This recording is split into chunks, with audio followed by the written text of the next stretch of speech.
Hi everyone, what we just saw in this video is the Haka dance of the Maori people. It performed as a greeting of the visitor or to intimidate the opponents, which we shall see then in the native Hawaiian tradition. Today, we are going to talk about the immigration to the United States of the native Hawaiian. As we can see, many groups came to the United States for a variety of reasons, like for employment opportunities, to escape a violent conflict in their own countries, and even environmental problems or educational purpose, and for freedom. Our group will elaborate on the information about this group, Native Hawaiian, who are they, how and why they came, and the way they assimilate to the US. We will talk about them all in this presentation. Please enjoy. First, we must not confuse the large immigrations of those Chinese, Japanese, Filipinos, and Koreans whose descendants are on Hawaii's island with the native Hawaiian. Hawaii is the last state who joined the United States in 1959, with residents include native Hawaiians as well. So, who are we talking about? Trace back to the 3rd century, the original people in this island are the Aboriginal settlers of the Hawaiian Islands, also known as Kanaka Maoli. Their descendants were originally a Polynesian people in Hawaii. There were two waves of the Aboriginal people or descendants of Polynesians that migrated to the Hawaii Island. First, the Aboriginal people from the Marquesas Island around 400 AD, and the second wave came from Tahiti in the 9th or 10th centuries. The native Hawaiians also the majority part of the Pacific Islander groups as well.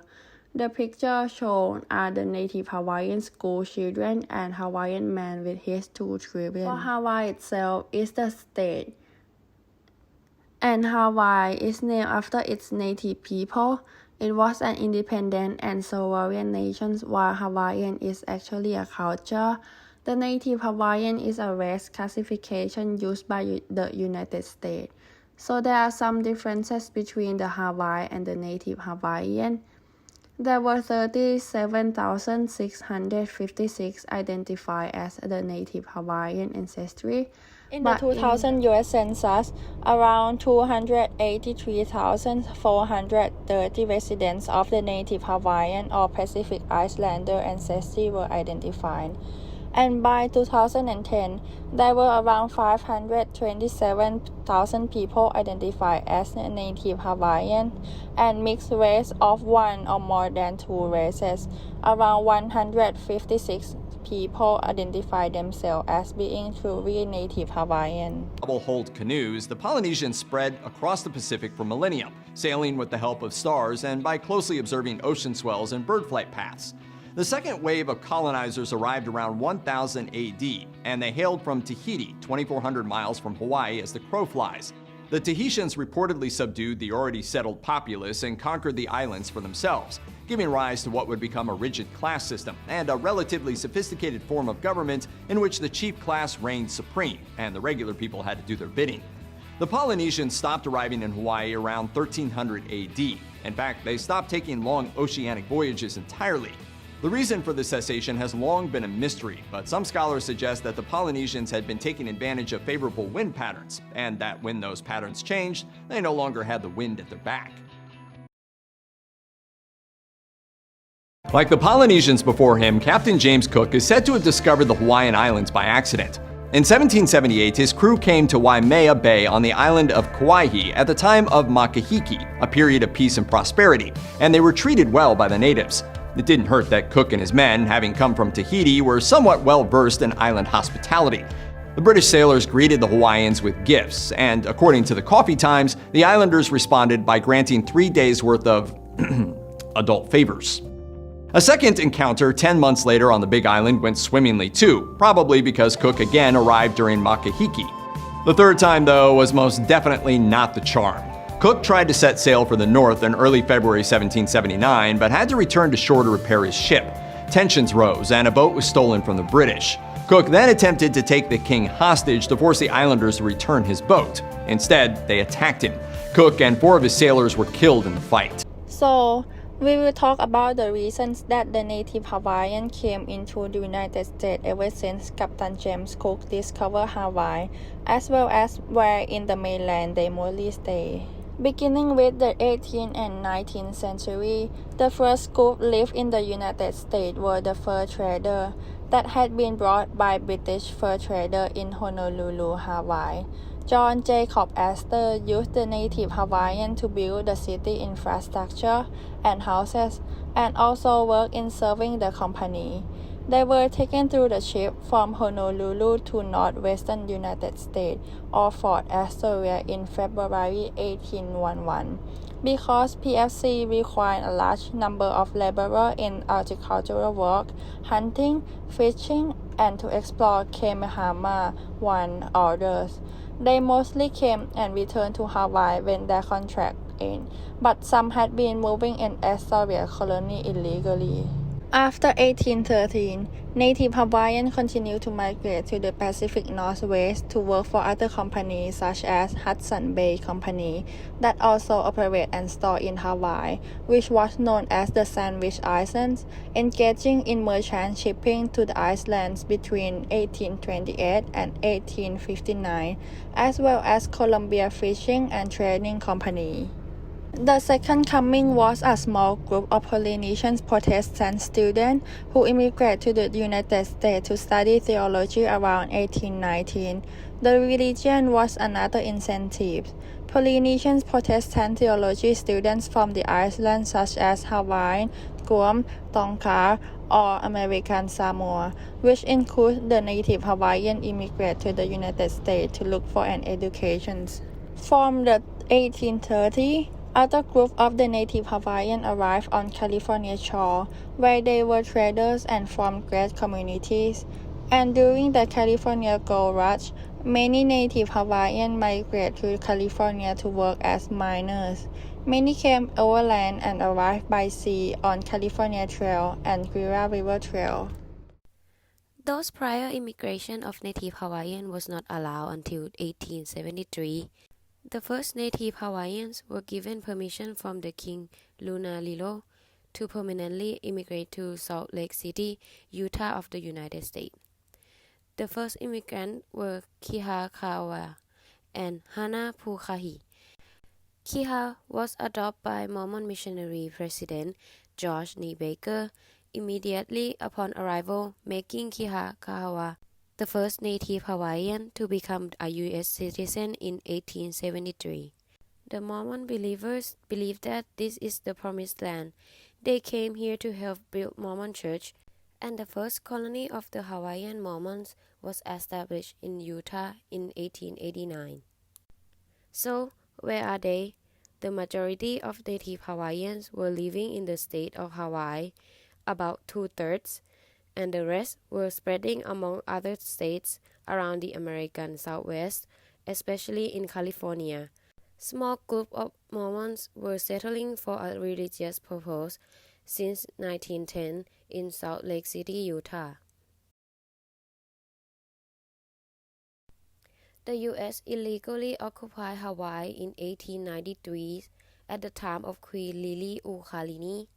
Hawaii was first a U.S. territory and later became a state in 1959. This has made oceanian immigration diverse in the United States. The U.S. Marines from the USS Boston, along with the U.S. sailors and U.S. government minister John L. Stevens, land at Honolulu Harbor have been effectuating an illegal coup against Queen Liliuokalani at that time. This brought many of the U.S. and European businessmen, immigrants, and the tourists all over the place. In the following years, native Hawaiians were colonized by the largest superpower in the world. This systematic suppression of Hawaiian culture and language, like children were punished in school for speaking Hawaiian. Moreover, people at that time had no resistance to influenza, smallpox, measles, or whooping cough. The native Hawaiians were nearly wiped out by the diseases that those sailors brought to the island. After the overthrow, native Hawaiians tried to fight back. Requests of an official investigation to claim that the overthrow had been illegal, as well as launching a petition to stop formal annexation of Hawaii to the U.S. They thought that if the Congress realized that the native Hawaiian did not want to be part of the U.S., they would restore independence to the Hawaii. Later, Queen Lili Ukalini traveled to Washington, D.C. to present her protest and the petition to the Congress, which took them months by sea and land. Beginning with the native Hawaii culinary. Along with the early Polynesian settlers, on their arrival, the settlers grew taros, bananas, coconut, breadfruit, as meats were eaten less often than fruit, vegetable, and seafood, as well as some do imports and raise pork, chicken, pork dog, together with popular condiments that include salt, seaweed, sugarcane, in which was used as both as sweet and medicine. And the native Hawaii cultural traditions. For men did all of the cooking, and food for women was cooked in separate meals, in which they both ate meals separately per ancient kapu or taboos, another word of separating the gender of meals. Imu was a Hawaiian pit oven that used to steam whole pigs, breadfruit, banana, sweet potato, basically an underground steam cooker. More leaves on top of all these sweet potatoes and more rocks. They need my help. This is a whole layered oven. It starts with foliage, rocks, sweet potatoes, foliage, rocks, and then the pig on top.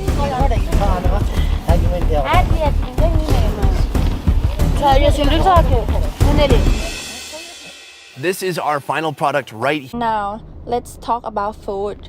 Kalua is a pig that cooked underground in an imu.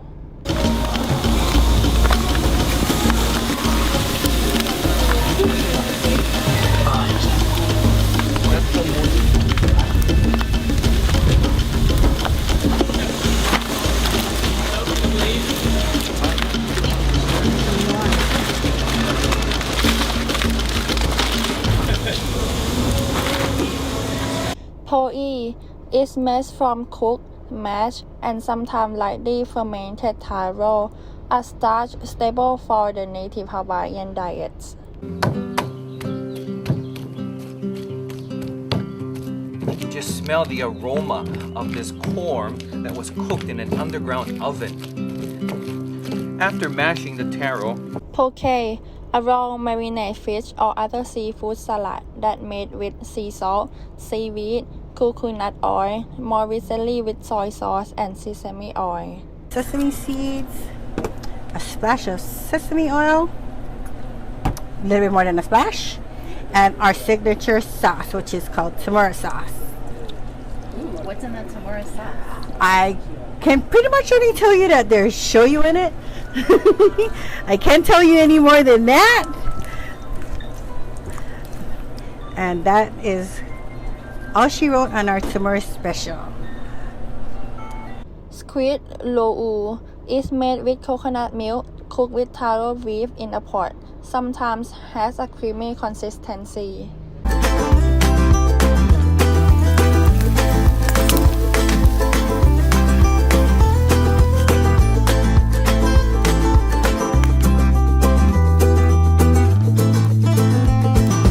The last one is kolulu, a pudding dessert made from grated taro corn and coconut milk that is baked in an imu with a fudge-like consistency.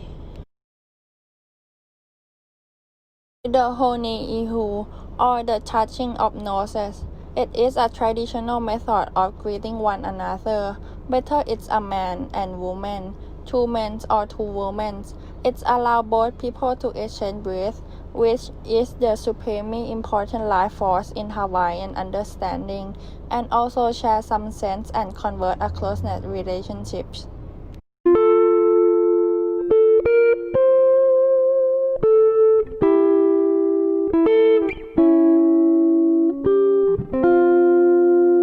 last one is paina or hawaiian, were basically brought together group of people to enjoy delicious food.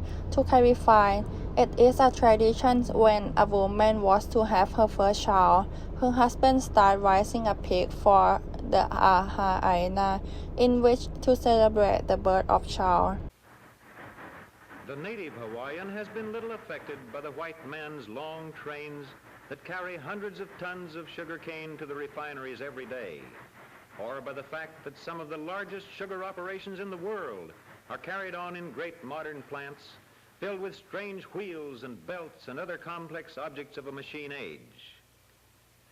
Let the huge claws tear the cane stalks out from railroad cars to give to the factory machines to make sugar, and the strange thing called money for the white man.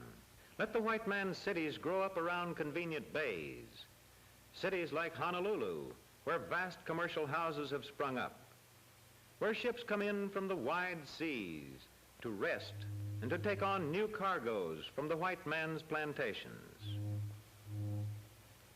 Along other quiet, palm-fringed shores of the islands, the native Hawaiians live much as their ancestors have lived for centuries, under the smiling sky, close to the broad sea that furnishes them much of their food, much of their pleasure. This morning, Lani Kailua plays idly among the rolling breakers after a vigorous swim in the surf. And now breakfast calls. He pauses for a moment for a drink at the rain barrel, the only source of fresh water for the household. Mother Kailua wraps in broad leaves the last of the store of fish in the lean-to that suffices well for a kitchen. She tells Lonnie that he must catch more fish with his surf net. Fish is a main article of Hawaiian diet. Lonnie's uncle is grating the fresh meat of coconuts, which abound along the palm-fringed shores. Although, like most other plants, coconut trees are not native to the islands, which are too young to have developed many of their own peculiar trees. Lonnie's younger brother, Paulie, too, is on his way to breakfast, back with a load of firewood he has gathered in a grove of koa trees. Eagerly, Paulie gives up the rein to Sister Moana to join his older brother. Skillfully, Lonnie casts the net upon an incoming surge of water, in which may be moi and other varicolored fish. As the net settles deeper, they beat the water to drive the fish into the trap.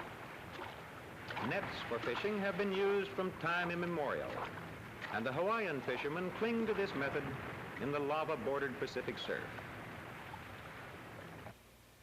Meanwhile, Sister Moana is putting the shredded coconut meat into a cloth.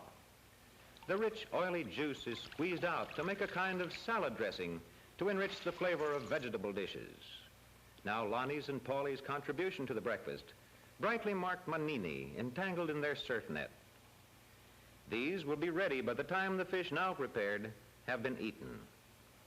Reflecting the influence of Christian missionaries, Mother Kailua says a silent grace. On this morning, Kamea, Lonnie's father, is foregoing breakfast. He is the head canoe builder of Hona'an, and he is directing workmen who put finishing touches to a sport canoe ordered by white men from a nearby plantation. They have come to inspect and to try out the craft. Every detail has been hand-wrought with traditional care and skill. Back in the village, a year's careful work by Kamea and his helpers is now to be crowned with the launching of the sport canoe. It is taken to the water's edge where it is blessed by a kahuna, a priest of the old Hawaii, in a brief ceremony. Then on into the quiet sea for a trial spin. The men who have had it built will use it in an Hawaiian sport that has been adopted by the white men of the islands. Steadied by a stalwart outrigger, under the impetus of flashing blades of broad paddles, stroked with enthusiasm by buyers and builders, it begins its maiden voyage. Let's look at the contribution that originated in Hawaii and then appear in the American cultures, in which specifically sports.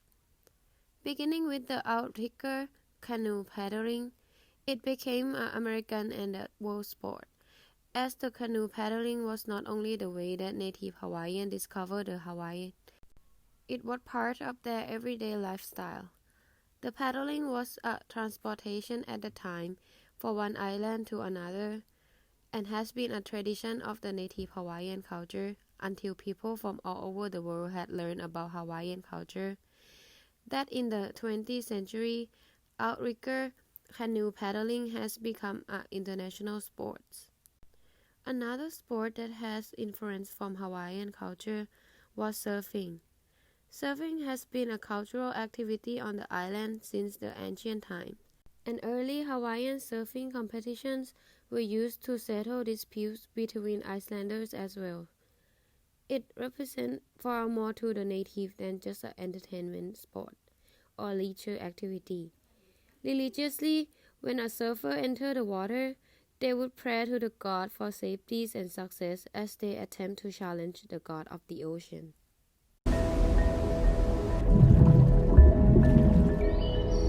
Every wood speaks to you and talks to you, and it tells you the type of board is going to become, their kinolau, their body form. And I want to restore their spirit and give it its life that it wants. Ocean is home, and land is where it comes to rest. Moving on to the religion, the polytheistic animistic belief is a Hawaiian religion, the indigenous religious beliefs and practice of the native Hawaiian. The belief of many deities and spirits that also live in non-human beings and objects such as the other animals, the waves, and the sky. Traditional Hawaiian religions is unrelated to the modern New Age practice, which rapidly grew in the Western world during the 1970s. It's also known as Huna, that for the philosophers in the 1936 is used to describe the fundamental nature of reality, including the relationship between the mind and matter. Moreover, American people had localized the traditional Hawaiian belief in the movie Moana. The film tells the story of Moana, who is chosen by the ocean itself to reunite the nation. They believe in goddess Tifiti. They represent in the Polynesian village and also use a Maoli language in the film. Today, Hawaiian religious practices are protected by the American Indian Religious Freedom Act.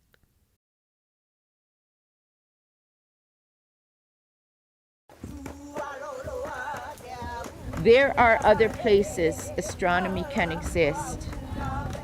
There's no place else for us. We have nothing against the science or against a telescope. It could be anything that they're building on top of the mountain. Our religion is very environmentally connected. You need to know your environment really well. Those are our akua, or our gods. Our gods are living, touching elemental forms that are the land, that are the mist, the rains. Kahopo akani, waihu akani, kapiku kapu o waiyau. Then you have the lili noise, the le ohus and all the mist forms, and the kilihunes, the kilinahis that really are prevalent and embrace this land. Just because we don't have a large cathedral up there or an actual building that says that this place is sacred doesn't mean that it's less sacred. We need to leave things just be. I can't see anybody building anything on Mount Fuji, so why is it happening constantly on our islands? The TMT was just the straw that broke the camel's back. Every single telescope that came up, they told us that was the last one. There's 13 up there now. They never kept one promise.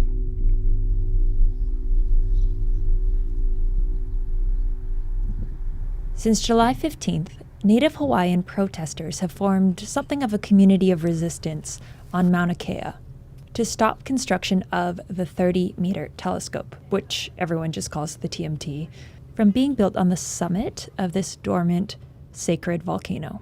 We knew that construction trucks were coming. And that's when we went from 30 to possibly 3,000 in a parking lot, in a lava field, the only access up to Mauna Kea that the equipment can take. So we've been here for 17 days now. Please don't think that you can stay up past 10 and make big noise. There are keiki and kupuna everywhere that we all need to hear moi. What if they come in the middle of the night? We're getting kind of relaxed here, aren't we? You know, they could come at any time. They might not, and they probably won't, but we are here to protect the Mauna. This is not our pa'ina and not our camping trip. So, what is the 30-meter telescope, and why Mauna Kea? Mauna Kea is the best place in the Northern Hemisphere, if not the world, for studying the universe, and there's no doubt about that. You know, this is a 30-meter telescope. The size of its mirror is 10 times the size of the Hubble Space Telescope. It is, you know, designed to look for the conditions of life around over 2,000 planets around stars like our sun in the vicinity. So answering a fundamental question of where did we come from? Are we alone? Just to get this out of the way, no one actually knows what's going to happen with the TMT project. In the meantime, Hawaiian celebrities are adding their voice to the movement. We are not going anywhere. And more or less, the loudest voices in this, those positions haven't really changed in a decade. We are determined to be here for as long as it takes. The population in Hawaii and those native people have suffered all the familiar horror of the contact. Since the arrival of Captain Cook, for 200 years of a massive depopulation, landlessness, Christianization, economic and political marginalization, and poor health and educational profiles. When the United States military invaded Hawaii Island in 1893 and overthrew the constitutional monarchy, they became part of the permanent military camp for the American Empire.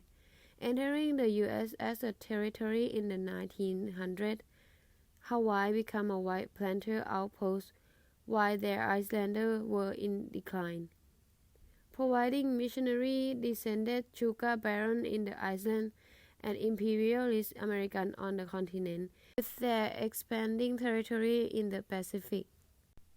Today, Hawaiians continue to suffer the effect of Haole colonization, or who are not native Hawaiian or Polynesian specifically mean the whites. Hawaiian language was banned in 1896, resulting in several generations of Hawaiian. Many Hawaiian descendants can only speak English. Land and water have been taken for the military bases, resorts, and urbanization, plantation, agriculture. The country was overrun by missionaries and capitalists, adventurers, and loads of tourist settlers. Urbanization brought an influx of rich haole from America. Unlike tourists, these people who want to live in Hawaii transform those animal crop farms into upper-income development. For example, Americans westernized the native Hawaiian Lau to create profit from tourists coming to Hawaii. The American war with Japanese involved Hawaiian people in these incidents. Since the Pearl Harbor attack and Niihau incidents, which was then the pilot, crash-landed the fighter aircraft on the Hawaiian island in Niihau. After participating in the attack of Pearl Harbor, the native Hawaiian residents were initially unaware of the attack of both incidents. After the Pearl Harbor, Hawaii spent 3 years under martial law. Eventually, in 1976, Hawaiians were landing on Kauolawi Island to protest in its use of military bombing range since the Second World War. Also, if the children spoke of the international language of Hawaiian, they would be severely punished. In 1906, the international policy and methodological plan of Americanization began. This plan sought to wipe out Hawaiian kingdom's cultures through creating a new mindset in the school of children throughout the islands. The purpose was to make the children believe that they were real Americans. There was only English language that could be spoken, and they had to study American history. The American flag was raised in the local Hawaiian school. Moreover, they were forced to salute, which was to raise their hand and swear, "We give our hands and our heart to God and our country, one language, one flag." Then this policy of denationalization began. It had become widely spread throughout Hawaii. However, it had a devastating effect on the Hawaiian people as they start to feel like a stranger in their own countries, and if the children weren't Americanized, they would not be allowed to attending the high school or enter the workforce. Let's focus on the law that specifically targeting them. After 1893, oligarchy government controlled by the Committee of Safety under President Sanford Barado and Queen Liliuokalani is imprisoned. In 1896, Act 57, Section 30 became the law in the Republic of Hawaii. The law established English as the medium language in all public schools. The law did not really ban the language to spoken, but it required students to speak English in order to continue on their progress. So, President McKinley signs the New Land Resolution, which exiled Hawaii to the United States. In 1900, the United States Congress passed the Organic Act, which was to establish the territory of Hawaii and to provide a constitution and government on their territory. Later on, they established Hawaiian Homes Commission Act or HSCA, showing the special relationship between the United States and Native Hawaiians, as they reserved land for the natives, known as Hawaiian homelands. The Congress passed the Hawaii Admission Act in 1959, established the state of Hawaii as the fifth state of further benefit on the territory. However, this act includes the betterment of the conditions of the native Hawaiians, as defined by the Hawaiian Home Commission Act in 1921, as well as the Office of Hawaiian Affairs, that create better conditions of the native Hawaiians, and its principle was the performance, development, and coordination of programs and activities in public relating to the native Hawaiians. The constitutional amendments also affirm the native Hawaiian traditional rights, assure their basic rights, declare the Hawaiian language as one of two official state languages, and require Hawaiian educational program in the public school. The United States Public Law 103 to 150, as the Apology Bill, is signed by President Bill Clinton, apologizing for the United States' role in the overthrow and for the deprivation of the rights of the native Hawaiians to self-determination. The U.S. Senator Akaka support the Native Hawaiian Government and Reorganization Act, or NHGRA, for reorganizing of a Native Hawaiian governing entity within the federal law, and providing for the federal recognition of the reorganized the Native Hawaiian governing entity. The oversimplification of the Hawaiian culture criticized by the American gave Hawaiian American a hard time. In the 1919, David and Linda Ray and a group of the young girls performed a traditional hula dance in front of the court. They reacted in an ignorant way toward their dance, like it was just a dance. Until the 1930s, after the American annexed Hawaii, they became more close in contact with each other.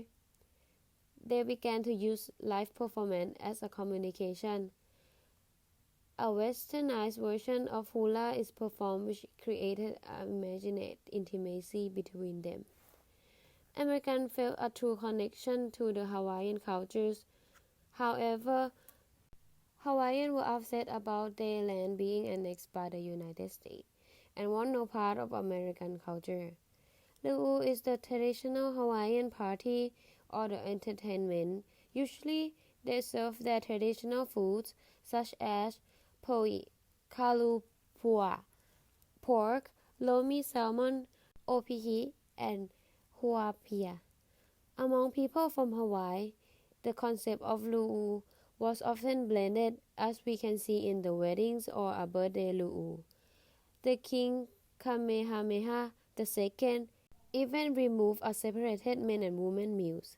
He then eats with women, thus ending the Hawaiian religious couple system. This is when the lu'u parties were first created. Moving to some famous people of the ethnic city. Henry Opukaha. His name was usually spelled Obukia, and Henry was in Hawaiian with as Henry. He was born at Kau on the island of Hawaii in 1792. When Henry was 10, his family was murdered by Hawaiian raiders. He was one of the first native Hawaiians to become a Christian, and he was brought to the mainland in the Connecticut by Captain Caleb Britnell to have his first English lessons. Later, he inspired by many American Protestant missionaries to come to the island in the 19th century to spread Christianity. He remarked from Hawaii conversions to Christianity, and he and other Polynesians and the Native Americans returned to the island to spread the gospel. In 1860, the Foreign Mission School was founded under his administration. He also had translated the book of Genesis into Hawaiian and nearly complete a Hawaiian dictionary, grammar, and spelling book for Hawaiian people. Lydia Lili Loku Walania Kamakaiha. She was the only queen and the last sovereign monarch of the Hawaiian Kingdom before the overthrow of Hawaiian Kingdom on January 17, 1893. She born in September 2, 1838, in Honolulu on the island of Oahu. Queen Liliuokalani is known for promoting a new constitution to regain power for the monarchy and the native Hawaiian that had been lost under the Bayonet constitutions. In 1909, Liliuokalani brought a lawsuit against the United States. However, she was never successful, but she had gained recompense for Hawaii. She also wrote a song Aloha O, which is her most famous song and his common cultural symbol of Hawaii. And I will let you listen the music.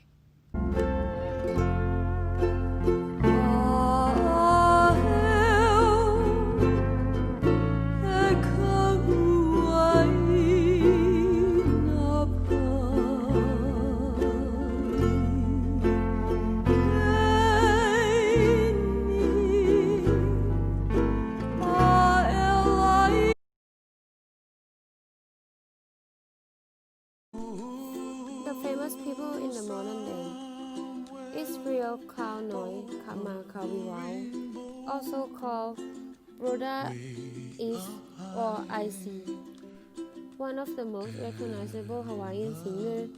No one does not know Somewhere Over the Rainbow or What a Wonderful World. This song probably has been one of your most childhood favorites. He was born in Honolulu at Kuakini Medical Centers. The notable Hawaiian musician Moe Kale was his uncle and a major musical influence. He was part of the Hawaiian Renaissance. The band's blend of contemporary and traditional styles together, which became very popular among listeners. They had a tour from Hawaii to the United States, releasing 15 successful albums. Apart from his nice music, he was also a supporter of Hawaiian rights and the Hawaiian independence through his lyrics. For example, the lyric in his song Hawaii 78 show his care for the Hawaiian culture. Looks like there's a crowd over there happening. What's going on? Let's check it out.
superhero, Mr. Aquaman, is also Hawaiian.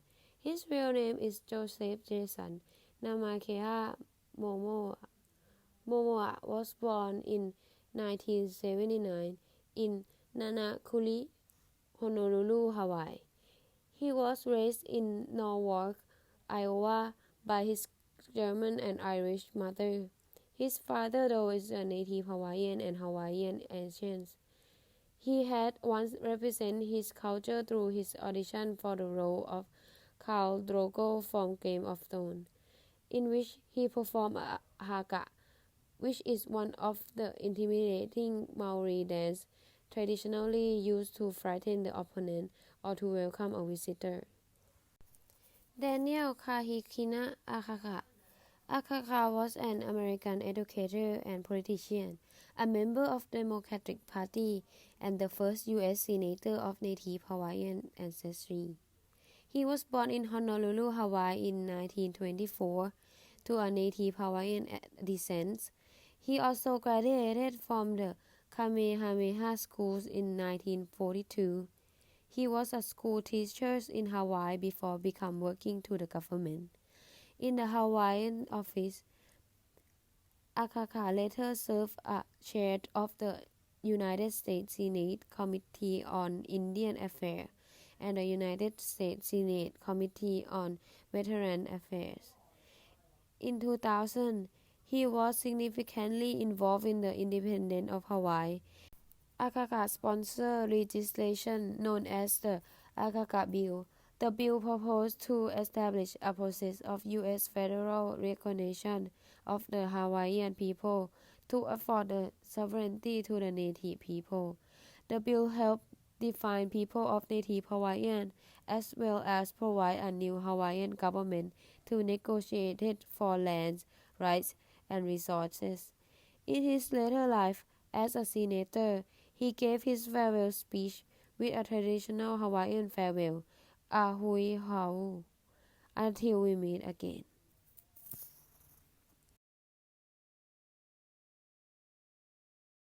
Moving on for the stereotypes that they face. The first one is Hawaiian is a culture, a race, a language, and a people. Many people who live in Hawaii are Hawaiians, but if you simply move to Hawaii or you were born without Hawaiian in your blood, you are a local. Another one of the two actual Creole languages in the United States, Pidgin English, is a combination of various languages that arose during the plantations era. Their accents often been made fun of and create a joke. People don't really know about Hawaiian native that much, so when they thought of the native people, they would think that of tribe or Islander, so most people had the wrong ideas about them. They will imagine themselves always wearing coconut bikini, palm teas, and drink from a pineapple. Lu is a Polynesian and ancient Hawaii ritual. It's a popular social gathering meet to unite the people of a town in celebrations from significant life events with their friends and family, basic meals from their cuisine, and entertain with hula dance or traditional Hawaiian music. The American misconception about the traditions like the traditional lu, which was used specifically to celebrate events such as weddings, birthdays, and graduations. These ones have been westernized from being a traditional party to a business that make people who want to experience the Hawaiian culture pay an exaggerated price, which is not the way they really were. America had portrayed a false Hawaiian lifestyle by using outside influence such as Hollywood movie, music, and marketing. For example, Hawaiians didn't see this representation of their native hula dance as a true hula, since it was westernized. Anyway, today Americans had portrayed them in a popular movie, like in the example Moana. We will present about how has the native Hawaiian been portrayed in the popular media compared to the real history using Moana. First, Maui. For example, in a real demigod in the Polynesian culture, who works toward the good of humankind.